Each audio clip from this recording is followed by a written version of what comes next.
What have you done over the years to make your bass unique?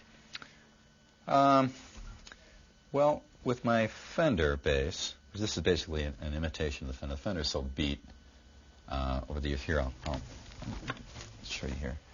This Fender is so beat, I'm always worried about it not making it to the next gig sometimes because it's just been through. This is the only finish left on the poor thing, you know.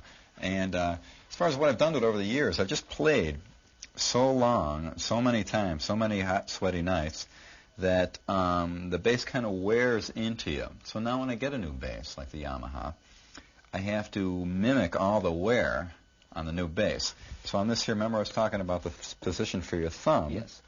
That's natural wear into the pickguard. It's a multi-layered Fender pickguard, so that's all natural wear.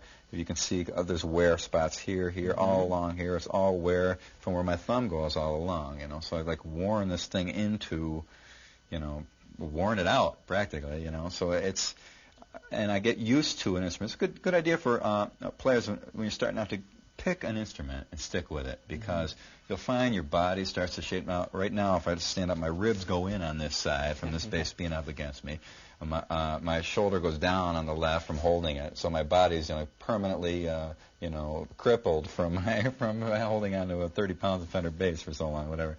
But so you really fit into it. It becomes such a natural part of you after a while. So to change basses, get a new bass is very tough to do. So anything I do to the instrument, I try to mimic on my new instruments what happened naturally to my Fender after years and years and years of playing. So I knew that was going to happen. And so now on this bass, basically, I've used this for all the recording I've done recently, and I've used it a little bit live. But it's so hard to get used to anything different than the Fender. Right. So what I've done with this bass to get it more closer to what I like, I've actually worn down here with a little moto tool. I faked the actual wear there, so it feels the same.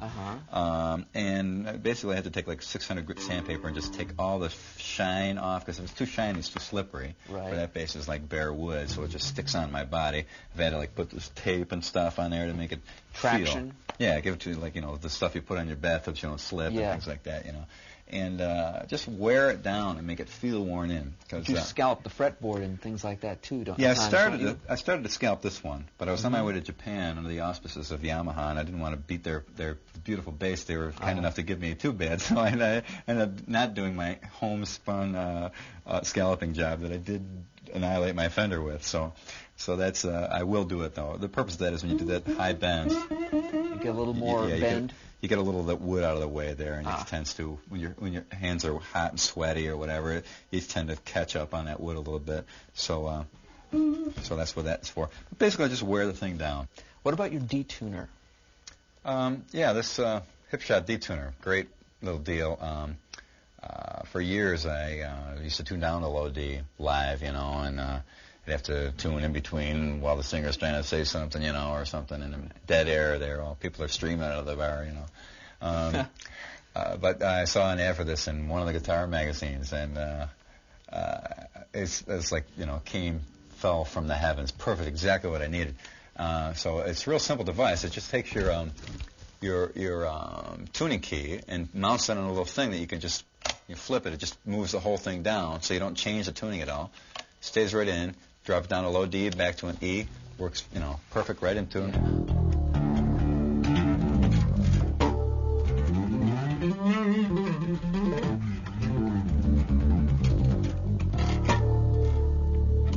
Back up to the E. So it works great. If you got to make sure and pull the string really super tightly. That's when I put my strings on. I always torque them down on that tuning key with all my strength, pulling each one as hard as I can, so that as you're playing and bending strings, you're not going to pull yourself out of tune. I see guys playing a lot and bending strings, and halfway through the night, the bass is hopelessly out of tune. So I always keep it torqued as heavy as I can. When I put a new set of strings on, I tune them up extra sharp, let them sit for a while, then tune them back down and squeeze them and pull them as hard as possible before they break, you know, to make sure they're all worked in good, so when I go up on stage and play, I almost never have a tuning problem. You know, I almost never break a string. I haven't broken a string for probably about 6 or 7 years now. Actually, used properly, they won't break, you know. This is a special set of strings for you, too, isn't it? Yeah, I think they're going to actually make some kind of Billy Sheehan deal set or something. I don't know, but this is my suggestion, and they seem excited about it, so I think they're going to actually package it up. It's basically a standard set of rotosound strings, but the G is a little bit lighter and the E is a little bit heavier. It evens the tension out. It gives you a nice big, fatter, heavier low end, which all bass players could probably use. And if you tune down to a low D, because the E string is a little bit heavier, the tension stays there. It doesn't flop around as much. And again, on the G, you tend to it makes it a little easier to bend. It's just the G is usually way tighter than the other strings on a bass. This evens out the tension a little bit more, so it really makes it even across the neck. Really helps your right hand technique out. It does for me. So hopefully they'll put it together and do a package a set of strings like that. What about your pickups and actual electronics in the guitar? All passive. I don't use any active stuff because every time you got an active thing, you're always wondering, is it the battery? Yeah. It's something, that... Fused variables. Yeah, exactly, because you never know. It's distorting a little bit. It doesn't sound quite like it did last night. Maybe it's the battery. It's always, because you never know. And you become somehow they put a brand new junkie. battery in, but for some reason it lost, you never know. So it's that one mystery that I hate having. So it's always passive electronics. DiMarzio pickups, I've used DiMarzios for years. It's just loud, good sounding, fat, honking pickup. Straight to a volume control out. My bass has two outputs, as you see. One is for the DiMarzio output, and the other one is for the... I use either a DiMarzio Model 1 or an old Gibson EBO humbucker, big, fat, super low-end bass. So I run 2 amps, one clean, or one super deep low-end and one high-end, so I can mix between high and low on the bass. That's making an awfully long story short, but it's... Trust me, and basically, remember the old Rickenbacker basses had a stereo jack, Ricco sound. Yeah, that's the same principle. But back in... I think it was 1971. I actually put my first humbucker on there, so it's been around for a long time.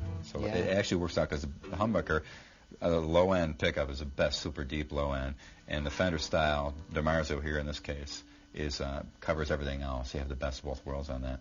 And you also have a nice place to rest your thumb. Yeah, it's good thumb rest thing. Oh, it's a good point. What words of wisdom could you give to aspiring bass players who want to be known as bass players for the 90s? What would you tell them? Find a live, real human being drummer and sit down and work with them and work out songs. And I know it's tough these days to play out clubs because there aren't as many clubs there were when I was coming up. But if you play live everywhere and anywhere. I played bank openings, football practices for the Buffalo Bills. Never in the grocery stores, fortunately. Fashion shows, millions of proms.